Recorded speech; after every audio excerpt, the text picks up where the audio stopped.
एकेला देवीला देव खंडेराला वंदन करून मी दुर्गेश तुम्हा सर्वांचं मी हायकोळमध्ये मनापासून स्वागत करतो। मित्रांनो, आजही आपण अशीच एक डेलिशियस आणि यमी रेसिपी पाहणार आहोत, भेजा फ्राय।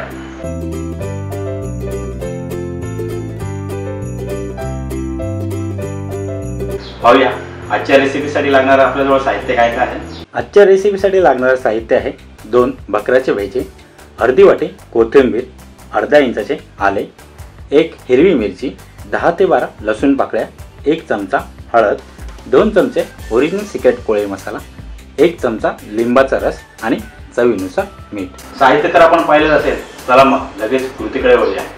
सर्वप्रथम आपल्याला एक हिरवी पेस्ट तयार करून घ्यायची। त्यासाठी मी इथे एक अर्धी वाटी कोथिंबीर घेतलेली आहे, अर्धा इंचाचं आलं टाकत आहे, 1 हिरवी मिरची मोठी घेतलेली आहे आणि 10 ते 12 लसूण पाकळ्या। आपली हिरवी पेस्ट आता तयार झालेली आहे। एका बाउलमध्ये आपण ही हिरवी पेस्ट काढून घेऊया। त्यामध्ये 1 चमचा हळद टाकूया, 2 चमचे आपला ओरिजिनल सिक्रेट कोळे मसाला, चवीनुसार मीठ आणि 1 ते 1.5 चमचा लिंबाचा रस।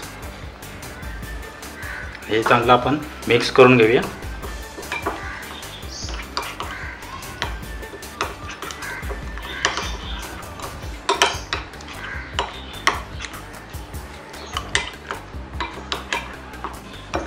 आपलं आता हे मस्त की चांगल्या प्रकारे मिक्स झालेलं आहे, एकजीव पण झालेला आहे। यामध्ये आता आपण हे भेजे टाकूया। हा मसाला आता भेजेला संपूर्णपणे लागला पाहिजे, म्हणून आपण ह्याला चांगल्या प्रकारे असं मिक्स करून घेऊया।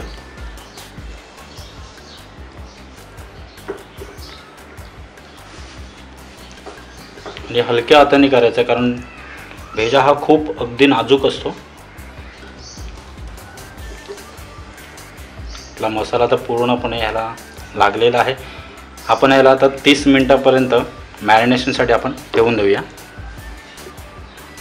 भेजे मॅरिनेट झाल्याच्या नंतर मी इथे 3 चमचे तेल तापवून घेतलेले आहे आणि आता त्याच्यामध्ये आता एक एक करून हे भेजे सोडायचे आहेत।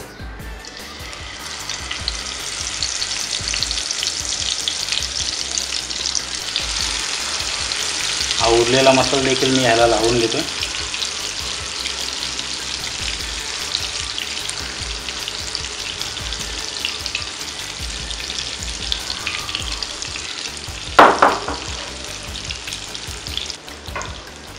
आता यावर आपण झाकण देऊन याला कव्हर करणार आहोत आणि गॅसची आच एकदम स्लो ठेवायची आहे। 5 मिनिटानंतर आपण झाकण ओपन करून याची दुसरी बाजू देखील फ्राय करून घेणार आहोत। अलगद याला असा उलटून घ्यायचा आहे।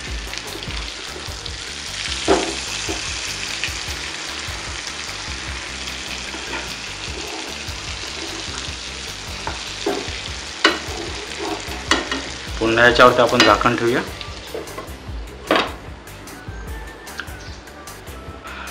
पाहूया झालं की नाही। वाह, दोन्ही साईडला 10-10 मिनटं कुक करून झाल्याच्या नंतर मस्तपैकी आपले भेजा फ्राय तयार आहेत। मी आता याची एक सुंदर प्लेटिंग तयार करून घेतो।